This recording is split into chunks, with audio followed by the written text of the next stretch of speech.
তো ইয়াতে হ'ব কালি আপোনালোকৰ ভাইভাৰ প্ৰগ্ৰেমবিলাক। তো এইটো লাইনটো আপোনালোকে হয়তো আহি পেলাই লাইন ধৰিব লাগিব, ডকুমেণ্টবিলাক চেক কৰিব। তো অহাকালি যিহেতু আপোনালোকৰ ভাইভা আছে, তো তাৰ ওপৰত দুটামান কথা ক'ব বিচাৰিম যে আপোনালোকে এই ভাইভাটো লৈ আপোনালোকে খুবেই চিৰিয়াছ হ'ব লাগে, কাৰণ আপোনালোকে ভালদৰে জানে যে 99% চাকৰি হৈ গৈছে আপোনালোকৰ, ঠিক আছে।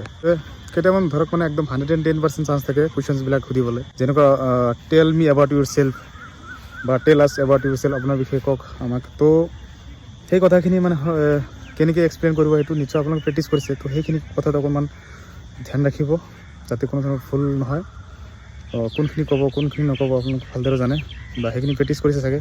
তো সেইখিনি ভালকৈ উপস্থাপন কৰিবলৈ ট্ৰাই কৰিব। তাৰপিছত আপুনি পুলিচত অহাৰ আগতে লাষ্ট কি কাম কৰিছিলে, যদি কিবা এটা কাম কৰিছিলে তাৰ ওপৰত 110% চান্স আছে কিবা নহয় কিবা এটা সুধিবই, কাৰণ সেই বিষয়ত আপোনাৰ নলেজ থাকিব বুলি ভাবে, ঠিক আছে। তো সেইবিলাকৰ ওপৰত লক্ষ্য ৰাখিব আৰু কালি সময়মতে আহিব, আহি পেলাই আপোনাৰ য'ত বহিব দিয়ে, য'ত লাইন পাতিব দিয়ে, বাছ তেনেকৈ লাইন পাতি থাকিব। কোনো ধৰণৰ হুলস্থল নহয়, মানে এনে অপ্ৰীতিকৰ কাম কৰিবলৈ যাব তেতিয়া নিজৰ ক্ষতি হ'ব, ঠিক আছে। তো যিটো ইনষ্ট্ৰাকশ্যন দিয়ে তেনেকৈ আহিলে হ'ল। ডকুমেণ্টছবিলাক লৈ আহিব, জেৰক্স কপি চাই চিন্তি লৈ আহিব যাতে কোনো ভুল ভ্ৰান্তি নহয়। ফটোবিলাক লৈ আহিব। আৰু আচ্ছা, আৰু এটা ইম্পৰ্টেণ্ট কথা হ'ল যে আপুনি যেতিয়া ৰুমত এণ্ট্ৰি কৰিব, চাব আপোনাক অকলে নপঠায়, লগত কোনোবা এজনক পঠাই দিব। তো তেখেতৰ পিছে পিছে গৈ আছে আপুনি, ডাইৰেক্ট তেখেতক সোমাই গ'ল মানে আপুনি এইটো মানে আপোনাৰ দিমাগত থাকিব লাগিব যে এইটো হয়তো মেইন ৰুম হ'ব পাৰে, যিটো বৰ্ড আৰু। তো সেইটো বৰ্ডত আপুনি তেখেতৰ পিছে যদি ডাইৰেক্ট সোমাই যায় তেতিয়াহ'লে আপুনি মানে পাৰ্মিশ্যনটো লোৱা নহ'ল। তো তাত মানে এটা বেয়া ইম্পেক্ট পৰিলে আপোনাৰ ওপৰত, ঠিক আছে। তো সেইকাৰণে এইবিলাক বস্তুবোৰ নজৰ ৰাখিব। আৰু ভিতৰত সোমোৱাৰ পিছত আপুনি পাৰ্মিশ্যন লৈ বহিব লাগিব, বা মানে তেখেতে পাৰ্মিশ্যন দিব নিশ্চয় বহিবলৈ।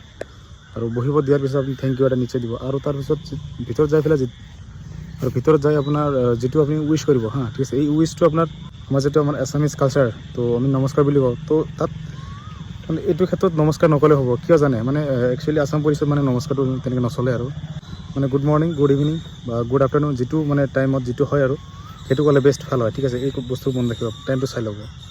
লগতে মই এই মানে কেইটামান কুৱেশ্যনছ কৈ দিছোঁ, মানে যোৱাবাৰ মোক যেনে সুধিছিলে মানে তোমাৰ বিষয়ে অকণমান কোৱা, তাৰপিছত ঘৰত কোন কোন আছে, মা দেউতাই কি কৰে, তুমি কি কৰিছিলা লাষ্ট, তাৰপিছত অসম বিধানসভাৰ মানে অধ্যক্ষ, ঠিক আছে, আৰু লোকসভাৰ অধ্যক্ষ, আৰু তাৰপিছত মই যিটো কাম কৰি আছিলোঁ লাষ্ট তাৰ ওপৰত দুটামান কুৱেশ্যন সুধিছিলে। তো তেনেকৈ আৰু মানে ইজি অকণমান মানে পাক লগাই দিয়ে কুৱেশ্যনছবিলাক, ঠিক আছে। ইমান ইজি মানে হাৰ্ড কুৱেশ্যনছ নহ'লে, ঠিক আছে। আপুনি এলাৰ্ট থাকিব আৰু পুলিচত দিয়া ফুল ফৰ্মবিলাক চাই থাকিব, বাছ। তো ঠিক আছে, এতিয়া ধৰক চাবলৈ সেনেকুৱা সময় নাই আৰু।